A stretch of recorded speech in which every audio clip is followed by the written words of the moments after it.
Bom, boa noite.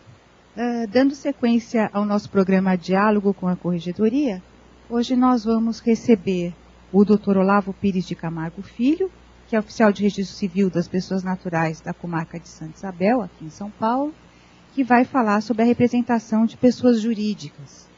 E depois o Dr. Guilherme Bota Tabachi, que é oficial do registro civil das pessoas naturais e tabelião de notas do município de Igaratá, da comarca de Santa Isabel, São Paulo, que vai falar sobre representação de incapazes.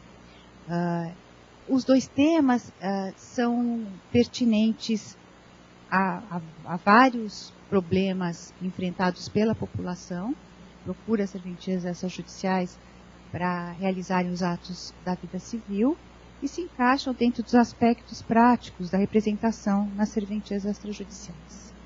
Então, desde já, eu já vou passar a palavra primeiro para o Dr. Olavo, que ele dê início à sua apresentação. Muito boa noite a todos. Para mim é uma honra estar aqui hoje. Eu começo agradecendo imensamente o convite, agradeço o nosso Corregedor-Geral da Justiça, desembargador José Renato Nalini. Agradeço o Dr. Ricardo Scaff pelo gentil convite que nos fez para comparecer aqui hoje. E agradeço a doutora Tânia Mariawali pela presença aqui hoje como mediadora dessa mesa. Cumprimento todos os colegas presentes e os colegas que nos assistem aí pelo link na internet. O tema da representação foi dividido entre mim e o Guilherme. Vou tratar especificamente da representação de pessoas jurídicas, o Guilherme posteriormente vai tratar da representação de incapazes. Bom, grosso modo, a representação pode ser definida quando alguém atua juridicamente em nome de outra pessoa. Então, quando existe a atuação de uma pessoa em nome e no interesse de uma outra pessoa, existe a representação. Isso, grosso modo. Essa ideia genérica de representação nos remete facilmente à ideia de mandato. Mas trataremos posteriormente sobre o mandato, especificamente sobre esse assunto de pessoas jurídicas, mas desde já é preciso esclarecer que representação e mandato não se confundem.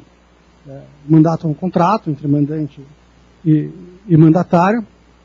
Via de regra, está presente no mandato a representação, ou seja, está presente no contrato de mandato a atuação de uma pessoa em nome de outra, no caso o mandatário que atua em nome do mandante. Mas nem sempre isso ocorre, existe uma espécie de mandato em que não há representação. É o caso do mandato em causa própria, que não é objeto da nossa palestra de hoje.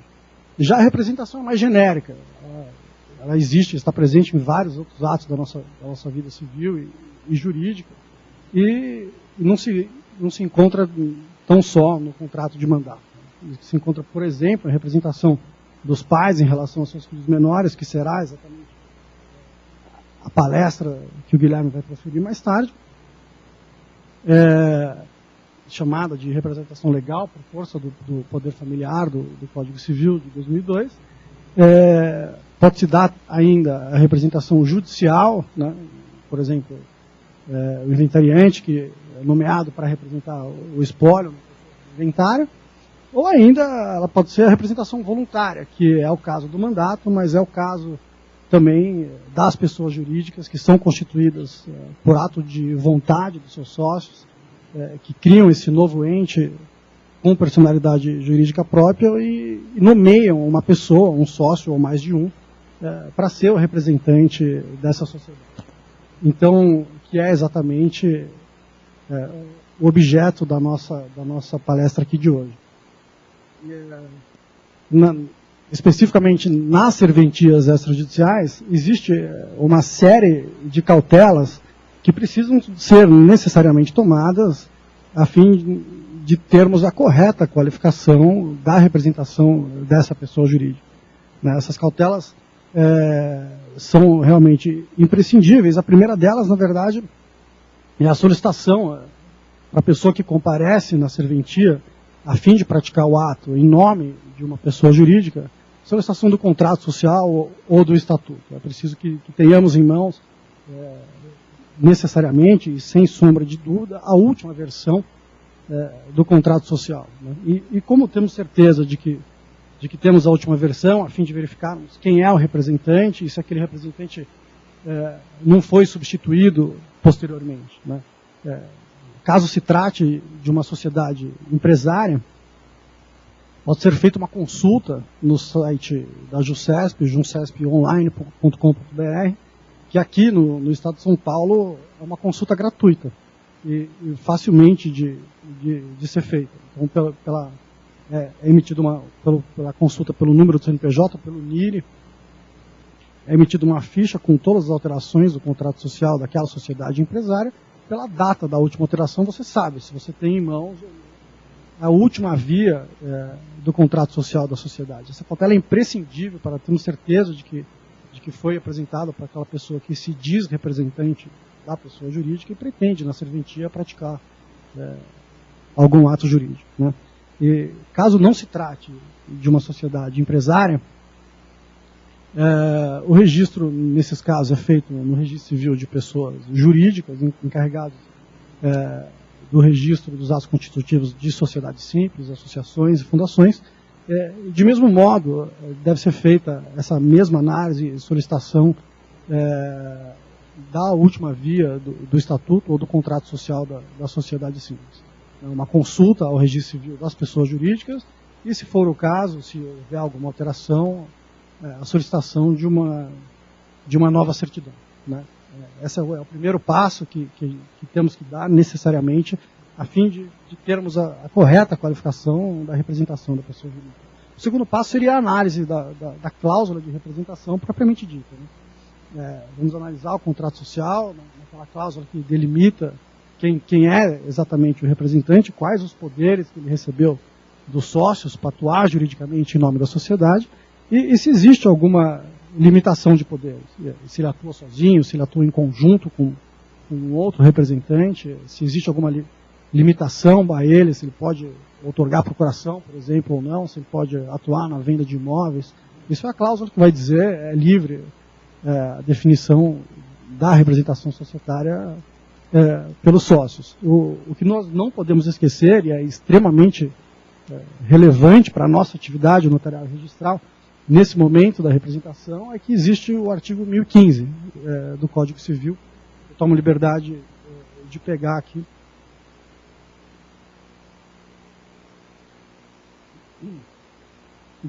O artigo 1015 do Código Civil tem repercussão enorme nesse tema da representação de pessoas jurídicas para a nossa atividade. Diz o seguinte: no silêncio do contrato, os administradores podem praticar todos os atos pertinentes à gestão da sociedade, ou seja, aqueles pertinentes ao objeto social, não constituindo objeto social, ou seja, se não for objeto social daquela pessoa jurídica, a oneração ou a venda de bens imóveis depende do que a maioria dos sócios decidir.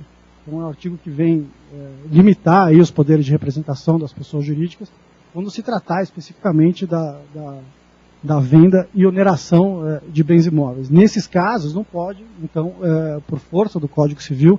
Aliás, o Código Civil de 2002 trouxe toda uma nova normatização com relação à representação societária, inaugurou um novo capítulo no direito societário brasileiro e que trouxe uma série de novidades que precisam ser necessariamente conhecidas por nós, e acredito que esse artigo, o 1015, é um artigo da maior relevância para a atividade notarial e registral. Nesses casos, quando não for objeto da pessoa jurídica, então não tem o representante da pessoa jurídica a legitimidade para atuar sozinho. Para fazer a oneração ou venda de bens imóveis da pessoa jurídica, necessário que se solicite na serventia a manifestação da maioria dos sócios. Então, que registrada aí, o artigo 1015 do Código Civil, como limitador da representação geral dos poderes dos representantes.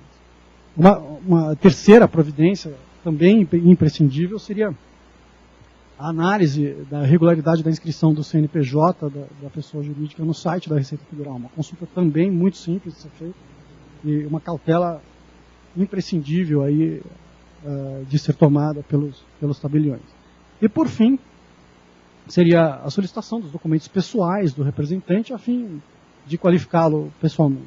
A qualificação pessoal de pessoas físicas não é objeto da nossa palestra de hoje, mas cabe, eu acho, hoje uma menção ao recentíssimo provimento 24 de 2013 da Corregedoria Geral da Justiça, que alterou o item 179 do capítulo 14 das normas de serviço muito recentemente, a fim de permitir que a qualificação pessoal das pessoas físicas possa ser feita com o uso da Carteira Nacional de Habilitação, no modelo atual, ainda que vencido o prazo de validade, ou seja, aquela carteira ela não se presta para habilitar o titular a dirigir, mas sim, ela serve como documento de identidade para identificação das pessoas físicas. E além disso, a nova carteira de trabalho também, o modelo novo da carteira de trabalho também foi incluído aí no item 179 do capítulo 14 das normas de serviço como documento de identidade, né? Então são essas quatro providências que eu julgo imprescindíveis ao tabelião na análise da representação societária, e caso não sejam tomadas, podem acarretar, inclusive, ao tabelião a sua qualificação em alguma falta funcional, né? Aliás, só para cabe mencionar, antes de mencionar essas duas decisões que eu trouxe, mencionar o artigo 41 das normas de serviço, que resume muito bem todo esse procedimento, que já era um procedimento obrigatório pelo próprio poder geral de cautela do tabelião. Então, essas providências já eram necessárias, sempre foram, e agora as normas de serviço trazem para dentro da normatização da Corregedoria Geral da Justiça, a fim de tornar essa obrigação aqui incluída no item 41, a linha B das normas de serviço, não posso deixar de ler aqui para vocês. O tabelião de notas antes da lavratura de quaisquer atos deve, letra B, exigir no tocante às pessoas jurídicas participantes dos atos notariais cópias de seus atos constitutivos, como mencionado, de eventuais alterações cadastrais, também como mencionado, ou da respectiva consolidação societária, acompanhadas, conforme o caso, da certidão do registro de títulos e documentos civil de pessoas jurídicas, caso não se trate de sociedade empresária, mas de sociedade sim, cujo prazo, nesse caso, e aí as normas trazem o prazo, não poderá ser superior a 1 ano. As normas de serviço estabelecem, então, no caso de sociedades não empresárias ou fundações ou associações, o prazo de 1 ano para a utilização daquele contrato social, ou, por fim, a ficha cadastral da junta comercial, que é obtida no site da JUSESP, como eu mencionei anteriormente. Essas providências são, então, de extrema importância, agora normatizadas aqui no item 41, e sujeitam ao tabelião, caso não cumpra esses requisitos, a ser aí, enquadrado em alguma infração disciplinar. Foi o que aconteceu nessas duas decisões que eu trouxe. As duas decisões são aqui da segunda vara de registros públicos da capital, e tratam exatamente desse assunto. Diz o seguinte: o tabelionato de notas lavrou a escritura pública de venda e compra, fazendo expressa remissão quanto ao representante da vendedora, que já não era mais sócio da empresa, diante da alteração do respectivo contrato social. Faz remissão ao arquivamento do contrato social, sem solicitar a necessária atualização do aludido documento. E o próprio preposto da serventia reconheceu a falha na lavratura do ato notarial, decorrente do precário exame da qualificação do representante legal do outorgante vendedor. Então, o procedimento em questão configura, sim, infração disciplinar, capitulada nos incisos 1 e 5 do artigo 31 da Lei 835 de 94. Então, fica mais do que demonstrada aí a importância dessa qualificação antes da utilização, antes da lavratura do ato notarial e para fins da correta qualificação do representante de pessoa jurídica. Por fim, essa segunda decisão também nos mostra um caso parecido, agora trata de uma procuração e não mais de uma compra e venda, e diz o seguinte: lavratura de escritura de procuração, pela qual os outorgantes constituíram os procuradores para representá-los na qualidade de diretor-presidente e diretor vice-presidente da empresa. Lavrou a escritura pública de procuração, propiciando a transferência de poderes pelos diretores da SA em afronta às diretrizes legais impostas nos termos dos 138 e 139 da Lei de Sociedades Anônimas, que preconiza a impossibilidade de delegar poderes para os quais foram eleitos. À época da lavratura do ato notarial, os outorgantes não ostentavam aquelas qualidades ante a ausência do registro na JUSESP da Assembleia que os elegeu. Então, também foi precário o exame da qualificação da representação societária, mas essa decisão ela é ainda mais interessante, ficou em segundo de propósito, pois ela nos aborda dois problemas. O primeiro é esse precário exame da qualificação da representação da pessoa jurídica, e o segundo nos remete a uma questão ainda mais intrigante, com vigência do novo Código Civil, que é a possibilidade ou não de outorga de poder de representação societária por procuração. Doutora Tânia, essa questão é a questão que eu pretendo tratar aqui na segunda parte da nossa exposição,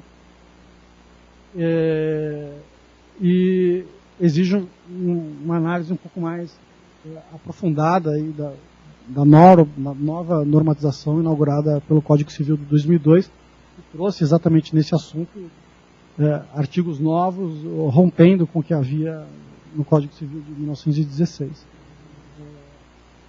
O artigo-chave para analisarmos isso é o artigo 1018 do atual Código Civil, do Código Civil de 2002. Eu pretendo ler aqui para vocês e diz o seguinte: ao administrador é vedado fazer-se substituir no exercício de suas funções, sendo-lhe facultado, nos limites dos seus poderes, constituir mandatários da sociedade, especificados no instrumento os atos e operações que poderão praticar. Como se vê, o artigo 1018 veda expressamente ao administrador fazer-se substituir no exercício de suas funções.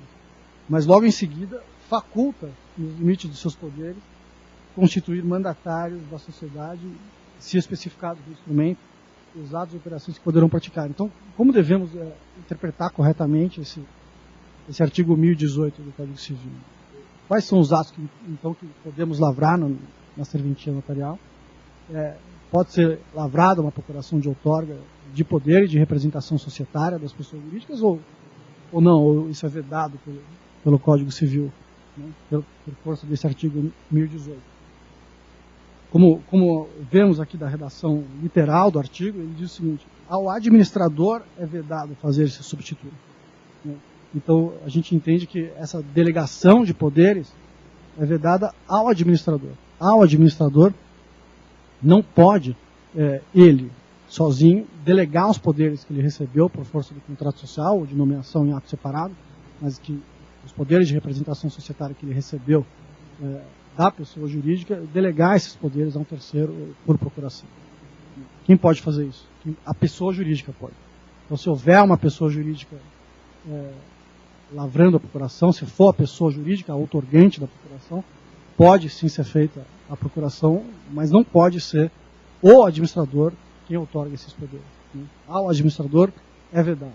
E na segunda parte do artigo fica claro que essa procuração não pode ser genérica.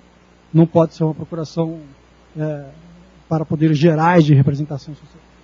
Deve necessariamente ser uma procuração específica. Então, dois são os requisitos que concluímos aqui da interpretação do 1018 do Código Civil.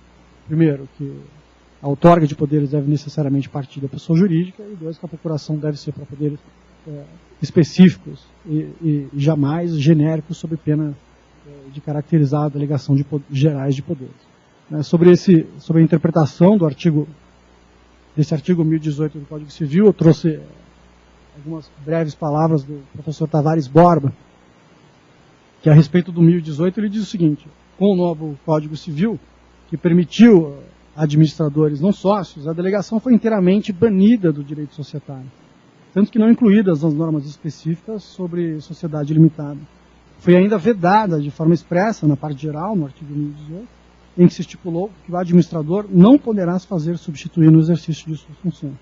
Fica, portanto, a delegação de poderes de administração totalmente erradicada do direito societário brasileiro. As procurações, continua o professor, como instrumentos do mandato, são otorgados, portanto, pela própria sociedade, representada pelos seus administradores, que o farão nos limites de seus poderes e de acordo com as normas contratuais e estatutárias. Os procuradores continuam podendo ser constituídos por qualquer sociedade, desde que especificados no instrumento os atos e operações que poderão praticar. Aí o professor faz uma crítica ao artigo 1018, quando ele diz, primeiramente ele fala, ao administrador é vedado, mas depois ele diz, sendo-lhe facultado, nos limites dos seus poderes, constituir mandatários. Na verdade, não é sendo-lhe, porque não é ao administrador que é facultado, mas à própria pessoa jurídica. E aí diz o professor, a redação é equivocada, pois quem poderá nomear procuradores é a própria sociedade, e não os sócios administradores. Posto que se os administradores nomeassem em nome próprio procuradores, haveria de fato uma delegação de poderes, o que é verdade no Código Civil. Além disso, a procuração deve ser específica para certos atos e nunca genérica, como ocorreria se houvesse uma delegação de poderes. Então, a gente percebe que são esses os requisitos que o Código Civil traz. E, aliás, uma questão bastante interessante é que se formos analisar a lei de sociedades anônimas, doutora Tânia, a lei 6.404 de 76, encontraremos dispositivos extremamente similares, o que inspirou certamente a incorporação desses dispositivos para o novo Código Civil, que trouxe essa mesma normatização agora para a sociedade simples e também para a sociedade limitada. 90%, mais de 90%, sem medo de errar, das sociedades no Brasil são sociedades limitadas. E o incrível é que essas disposições já estão presentes aqui na Lei de Sociedades Anônimas, no artigo 139 e no 144, parágrafo único, que veda da mesma forma, então, a delegação de poderes e exige, se for feita alguma delegação de poderes por procuração, que seja específica e para atos determinados. Daí o professor Tavares Borba dizer que foi erradicado do direito societário brasileiro. Por quê? Primeiro que já estava previsto desde 76 na Lei de Sociedades Anônimas, e agora foi incorporado no Código Civil, o que atinge as sociedades simples e as sociedades limitadas. E, daí o professor dizer que a delegação de poderes foi banida do direito societário brasileiro. Se for a intenção dos sócios nomear um novo administrador e substituir aquele administrador primeiramente nomeado, que faça então, por alteração contratual, respeitados os quórums de cada um dos tipos societários, e não por procuração. Procuração, que fique claro, não é um instrumento adequado para se fazer a alteração e a delegação geral dos poderes de representação societária. Eram essas as considerações que eu julgava mais pertinentes a respeito da representação de pessoas jurídicas. Não pretendo me alongar para não tomar o tempo da palestra do Guilherme, e gostaria de encerrar, então, agradecendo imensamente a minha presença aqui e dizer que para mim realmente uma honra estar aqui presente e poder, de alguma forma, colaborar com a Corregedoria Geral da Justiça. Muito obrigado. Então, eu quero agradecer a presença do Dr. Olavo e parabenizá-lo pela brilhante exposição. Foi muito clara, foi bem abrangente. Eu acho que mesmo quem não é da área conseguiu entender bem o que significa essa representação e vai aproveitar muito esse nosso diálogo com a Corregedoria. Eu não sei se tem alguma pergunta que foi feita online, mas se não tiver, eu ia fazer uma. Eu ia fazer um comentáriozinho. Doutor Olavo, o senhor trouxe várias decisões disciplinares dizendo que o tabelião, na hipótese, não teve a cautela necessária para lavrar o ato e causou algum dano. O que nós temos na Corregedoria são algumas reclamações em sentido contrário. O tabelião tem cautelas demais e traz um entrave ao ato. O senhor acha que, com base no poder geral de cautela, o tabelião ele está adstrito a fazer o documento, a lavrar a procuração, presentes aqueles requisitos legais, ou ele pode se negar a fazer se ele tiver alguma dúvida, se ele suspeitar de que algo está errado, ou que o documento está falso, ou que não foi devidamente comprovado o poder. O senhor acha?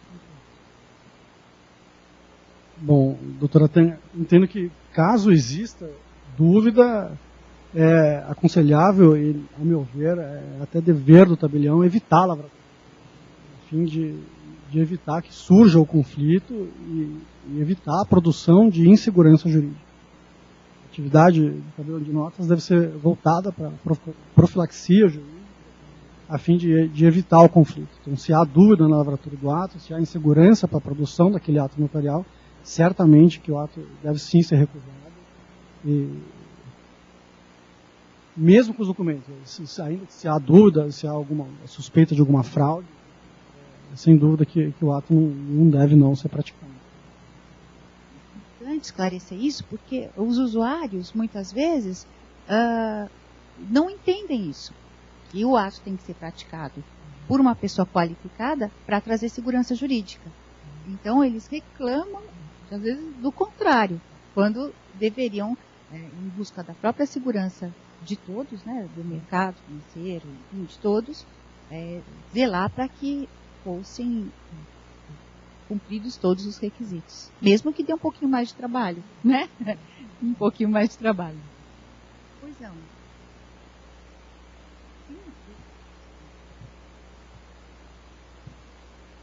Essa questão, de fato, é muito comum na prática do nosso dia a dia, porque as pessoas não procuram exatamente para substituir ou se fazer substituir o administrador da empresa, querendo delegar poderes gerais. E quando isso é recusado, causa certa espécie nas pessoas que não têm conhecimento,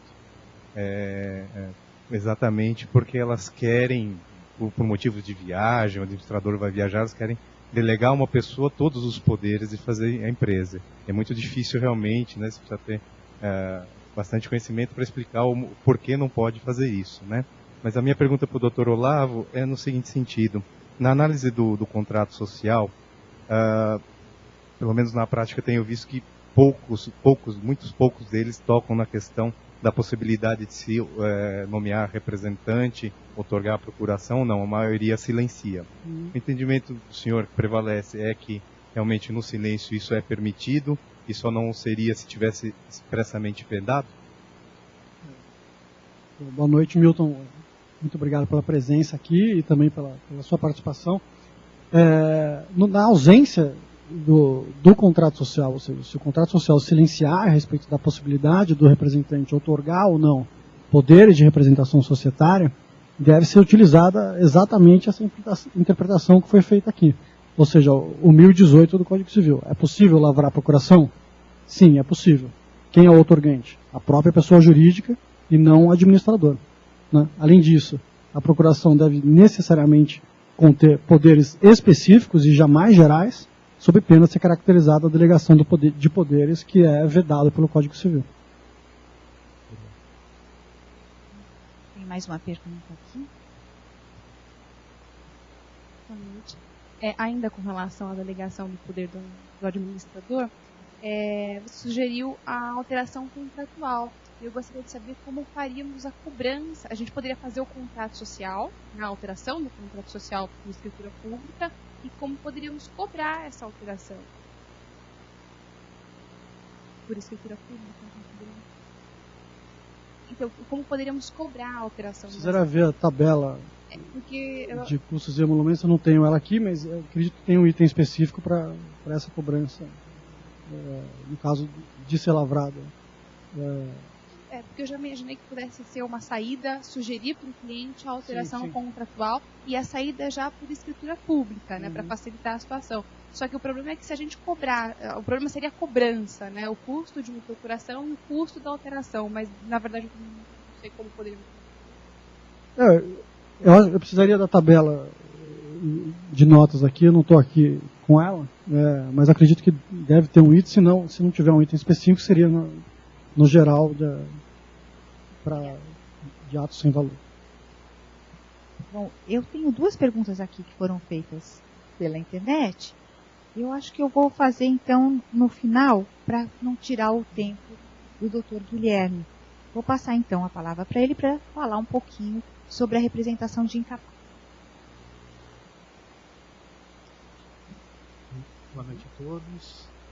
Realmente, que é uma honra estar aqui presente no diálogo da corredoria. E agradecer ao nosso provedor, ao Título,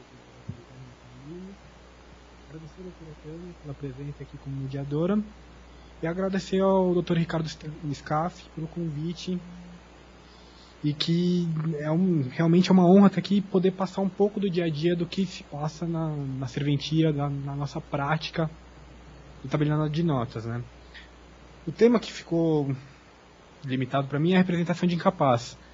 A representação de incapaz é um tema interessante para os tabelionados de notas, eis que a atividade tabelioa ela é uma atividade eminentemente formal, exige que o tabelião cumpra as regras, cumpra as normas, mas não exige que ele tenha um juízo de valor, uma interpretação sobre as normas, e nem sobre as partes.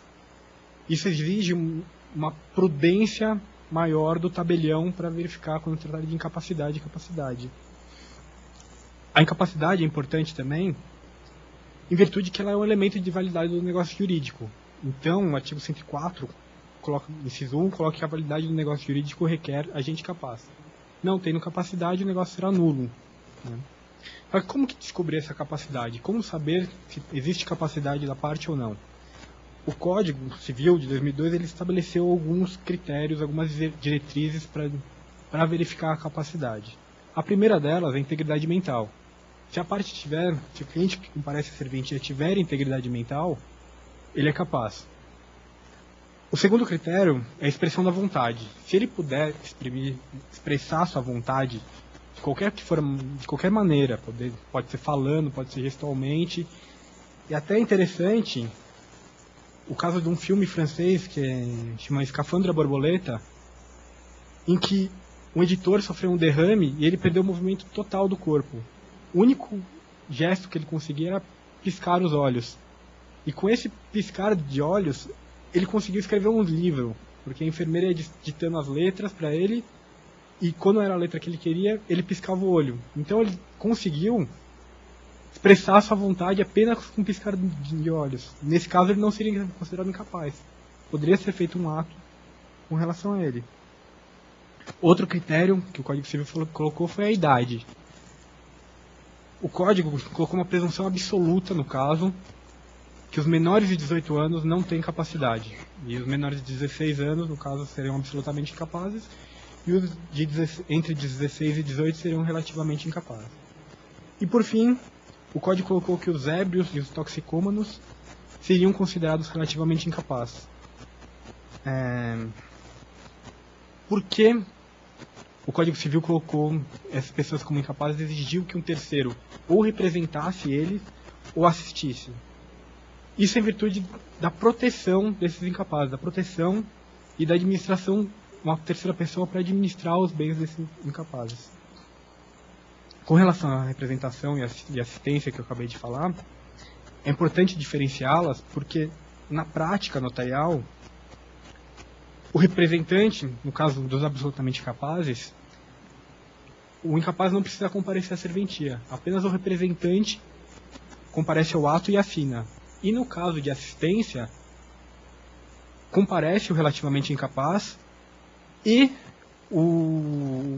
seu assistente, e ambos assinam a escritura ou o ato. Inclusive, corroborando com isso, foi acrescentado pelo provimento da Corregedoria número 40 de 2002 a possibilidade de o maior de 16 anos poder abrir ficha padrão, devendo o tabelião de notas consignar a incapacidade relativa do menor de 18 anos. Ou seja, o relativamente capaz poderá até ter sua firma reconhecida e ter um cartão de firma na serventia. Bom, existem 3 institutos que protegem o incapaz e que formam o representante do incapaz. O primeiro deles é o poder familiar, tem a tutela e a curatela. O poder familiar é aplicável para os menores de 18 anos que tenham o pai e a mãe reconhecidos e que estejam vivos e não tenham perdido o poder familiar, ou não tenham perdido o poder familiar. O poder familiar hoje, existe parte da doutrina que tem chamado ele de autoridade parental. Antes chamava pátrio poder, mas em virtude da despatrialização do Código Civil, virou poder familiar, e agora, no Estatuto das Famílias,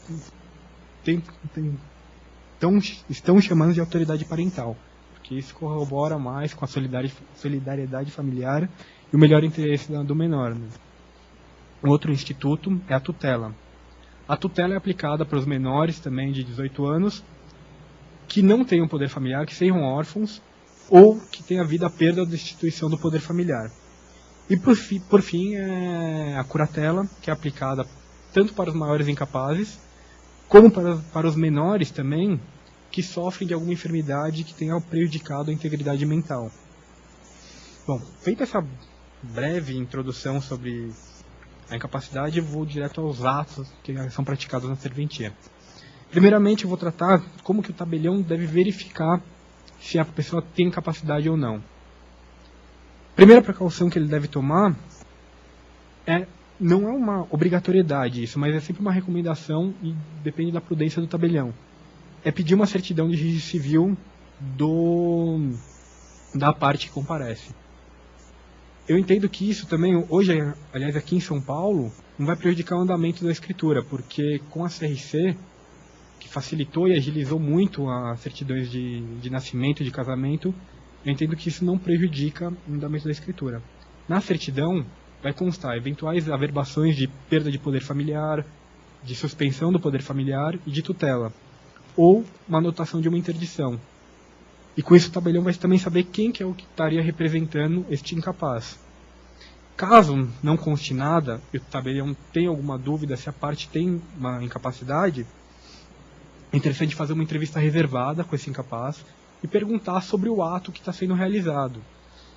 Mas é interessante não perguntar diretamente sobre o ato, que a parte só pode concordar, e às vezes ela não está entendendo o que está acontecendo. É interessante ter uma conversa mesmo, perguntar quem é o procurador, quem que é, para quem que vai vender o imóvel que é, e ver o que a parte está entendendo do negócio.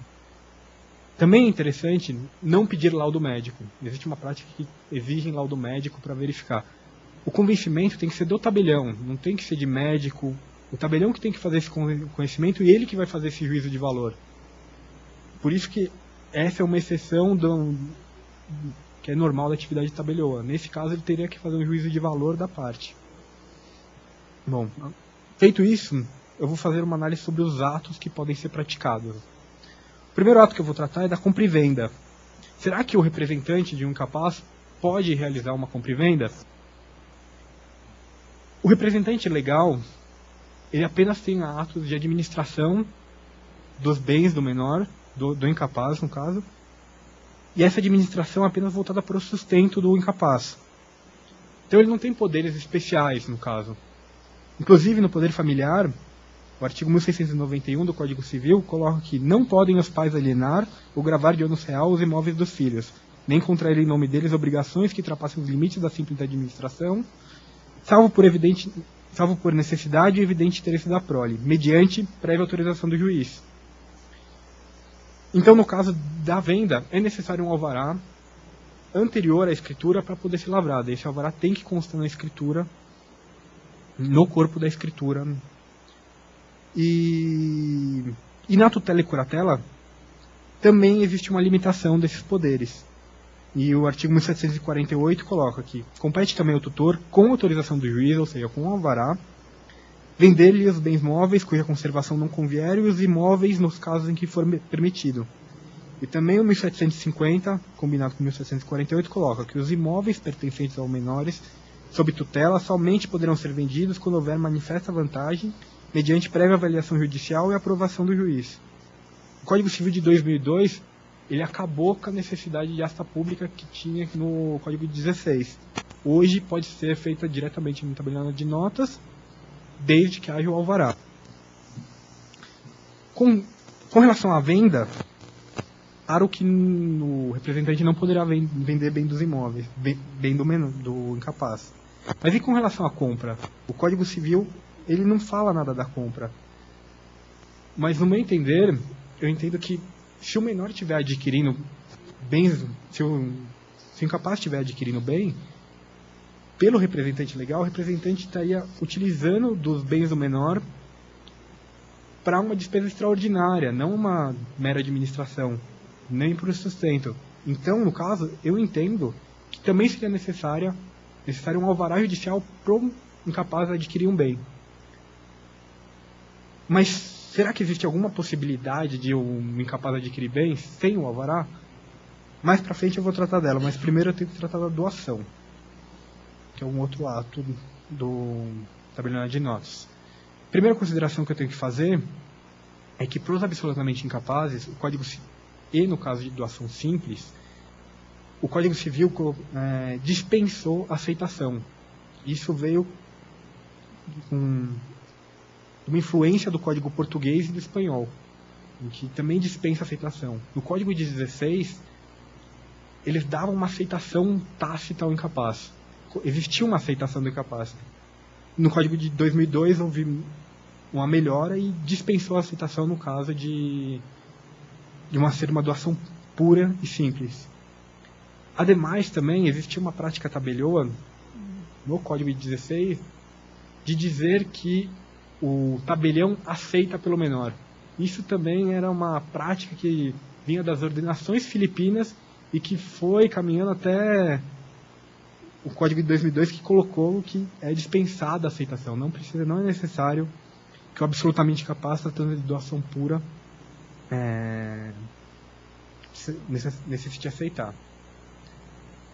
E no caso de uma doação modal, uma doação com uma finalidade, como que seria? Eu entendo que no poder familiar, o representante poderia aceitar uma doação com encargo, desde que não caracterize um conflito de interesses. Esse Código Civil coloca que, em 1692, coloca que sempre no exercício do poder familiar, colidir o interesse dos pais com o do filho, a requerimento deste ou do Ministério Público, o juiz lhe dará um curador especial. Ou seja, é possível o representante aceitar pelo incapaz, pelo menor, no caso, do poder familiar, desde que não caracterize poder familiar, dentro do conflito de interesses. E também é possível que o representante compareça como doador e como representante do donatário. Eis que não existe uma mesma vedação que existe, por exemplo, no BGB, que veda expressamente que o representante compareça como doador e representante do donatário. E com relação à tutela e curatela, existe uma vedação expressa, que coloca que compete também ao tutor com autorização do artigo 1748. Compete também ao tutor com autorização do juiz aceitar por ele heranças, legados ou doações, ainda que com encargos. Ou seja, quando tratamos de tutela e curatela, é necessário alvará judicial. É muito comum nas serventias comparecerem as partes visando doar um numerário, um valor, um dinheiro para o menor e colocando uma finalidade para adquirir um bem. Nesse caso, eu entendo que é possível, como é possível, eu mencionei que é possível a doação modal e ser representada essa doação modal, eu entendo que nesse caso, havendo a doação de dinheiro por um terceiro ou pelo pai mesmo, com uma finalidade, com um encargo de adquirir um imóvel, eu entendo que nesse caso é possível que o incapaz adquira um bem, porque o pai estaria representando o menor, aceitando essa doação e cumprindo o encargo. E não existiria conflito de interesse nesse caso, porque tudo se reverte em interesse do menor, não existe um interesse do pai nesse caso. E quando tratamos de outros incapazes, eu entendo que é necessária, tanto no caso da tutela e curatela, é necessária tanto o alvará para aceitar essa doação, como que para cumprir o encargo. Então seriam um mesmo alvará que tratasse das duas questões, tanto da aceitação da doação como o cumprimento do encargo. Então, eu entendo que o único caso que seria possível que o incapaz adquirir seria no caso de poder familiar, em que existe uma doação modal de um numerário, e inclusive tem decisão recente que trata disso, né? E o pai, no caso, cumpriria o encargo e seria realizada a compra e venda nesse caso. Inclusive, tem decisão da corregedoria que trata disso. A primeira decisão foi na vigência do desembargador Luiz de Macedo, que autorizou, inclusive, que colocasse cláusulas restritivas nessa doação de numerário, e esse bem que seria adquirido seria clausulado com essas cláusulas restritivas. Bom, por fim, vou tratar de último ato, que é o testamento. O testamento, ele é um pouquinho mais simples, né? Eis que o Código Civil trata expressamente que os maiores de 16 anos podem realizar o testamento sem assistência. No artigo 1860, parágrafo único, ele coloca: pode testar os maiores de 16 anos. A dúvida surge com relação aos pródigos. A interpretação da possibilidade dos pródigos testarem deriva do Código 16 também. Esse Código 16 ele colocava os tipos de incapacidade que não permitiam que seria lavrado o testamento. E não mencionava os pródigos, deixava em branco isso. Então surgiu a interpretação que os pródigos poderiam lavrar testamento. O Código de 2002 não menciona mais isso. Ele não repetiu esse artigo, ele apenas fala que incapacidade não pode lavrar testamento e ressalva os maiores de 16 anos. Mas essa interpretação continua hoje. Eis que a limitação da incapacidade do pródigo é apenas para a disposição imediata dele. Não existe uma limitação de uma disposição pós-mortem. Então, surgem interpretações que é possível que o pródigo lavre testamento. Bom, eram essas as considerações que eu tinha sobre a representação de incapaz, e agora fico à disposição de qualquer pergunta.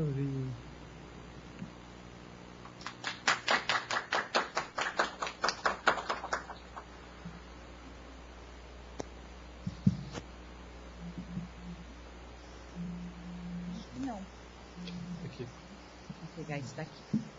Bom, hoje nós tivemos 2 exposições ótimas. Parabéns, também esgotou o tema, fez um estudo de direito civil aí, que extrapolou o direito registral. Foi muito bom. Até estava pegando aqui o Código Civil, sempre brinco, eu dava aula para graduação, tempo atrás, em direito quem cala, cala. Né? Não tem quem cala consente. A lei que diz em cada caso o que significa o silêncio. E na doação, diz que o silêncio significa aceitação. Então seria complicado também pedir uma aceitação representada no silêncio, né, do menor com representação. O próprio silêncio, a própria falta de oposição já acarretaria a aceitação da doação. E eu queria fazer, antes da pergunta feita aqui, pela a distância, né, pela internet, só uma pergunta sobre a incapacidade física. Você falou bastante sobre a incapacidade mental. Então, o incapaz, o que tem a vontade viciada. E logo no inicinho, você até mencionou o caso daquele que não tem a vontade viciada, que ele é capaz, mas ele tem a forma de exprimir essa vontade prejudicada. Então, ele pisca, tal, enfim, ele não consegue exprimir a vontade dele da forma usual. Nesses casos, como que o tabelião deve agir? Ele tem que ter muita cautela, tem que ter muita prudência para ver se ele está conseguindo expressar essa vontade normalmente. Né? Quando a dificuldade é excessiva, o Código Civil até prevê uma hipótese de uma curatela voluntária, que é a curatela daqueles que têm deficiência física. Nesse caso, ele escolhe o representante.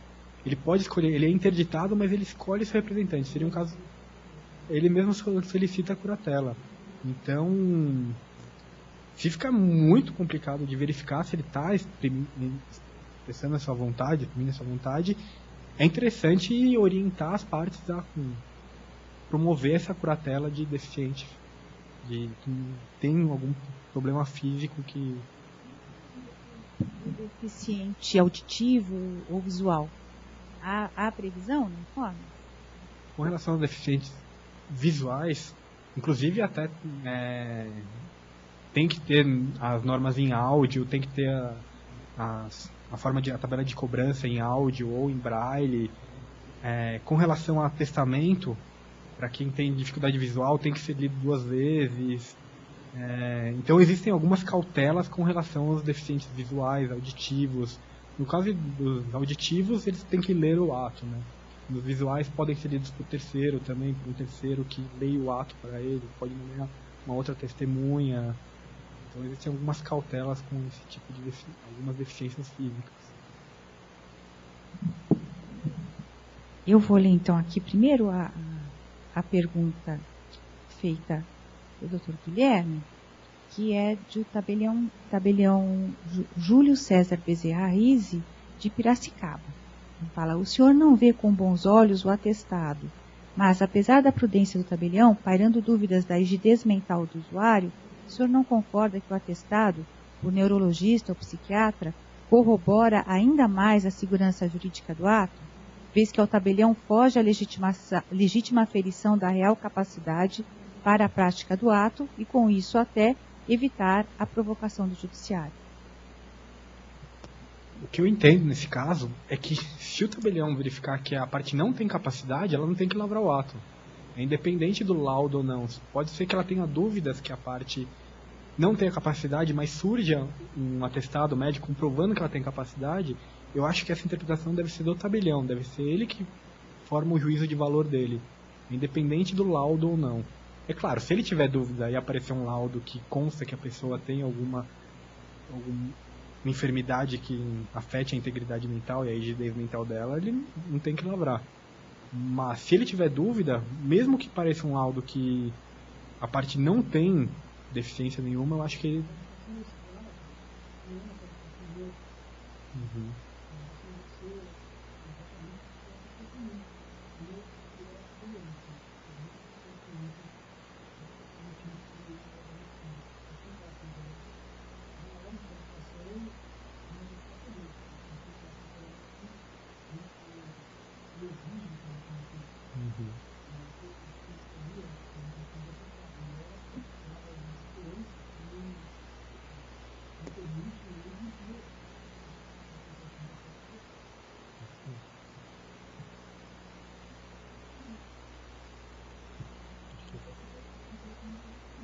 Deixa eu pegar esse daqui. Bom, esse ainda está me aceitando. Vamos então terminar com as 2 questões feitas pelo Dr. Olavo. O senhor já teve oportunidade para dar uma olhadinha? Então, se eu quiser até responder diretamente. Obrigado, doutora Tânia. O Júlio César, novamente, tabelião de Piracicaba, diz o seguinte: a autorização no próprio ato constitutivo da sociedade quanto à outorga de poderes não viabilizaria a lavratura da escritura, ou trata-se de questão de ordem pública? De fato, Júlio, se trata de questão de ordem pública, de modo que eu entendo não deve haver autorização ao representante para prática de ato de outorga de poderes, de delegação da representação societária, de modo a não permitir que o ato viole o artigo 1018 do Código Civil. Se for a delegação genérica feita pelo próprio administrador, não há autorização em contrato social que permita isso. Isso foi vedado expressamente pelo Código Civil, né, e as delegações de representação societária devem passar necessariamente por uma procuração com poderes específicos e para atos determinados e necessariamente acordados pela própria pessoa jurídica, representada pelo representante.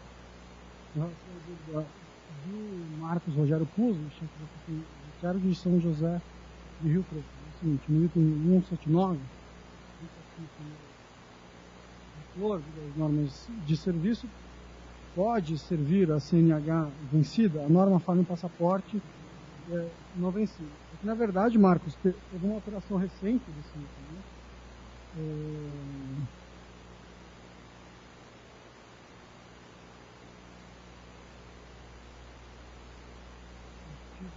O item 179 foi alterado recentemente pelo provimento 24 de 2013. Atualizou exatamente esse item das normas de serviço a fim de possibilitar a utilização da Carteira Nacional de Habilitação vencida para fins de identificação pessoal. Então teve, de fato, você disse é verdade, mas esse item foi alterado muito recentemente pelo provimento 24 de 2013.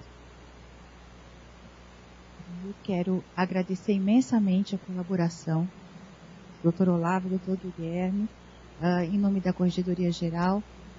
Eles se dispuseram a preparar uma exposição, a estar aqui, a doar o tempo deles para esclarecer todos que estão nos assistindo sobre questões bastante relevantes ligadas às serventias extrajudiciais. Agradecer a todos aqui presentes e a todos que estão nos assistindo e até o próximo diálogo. Boa noite.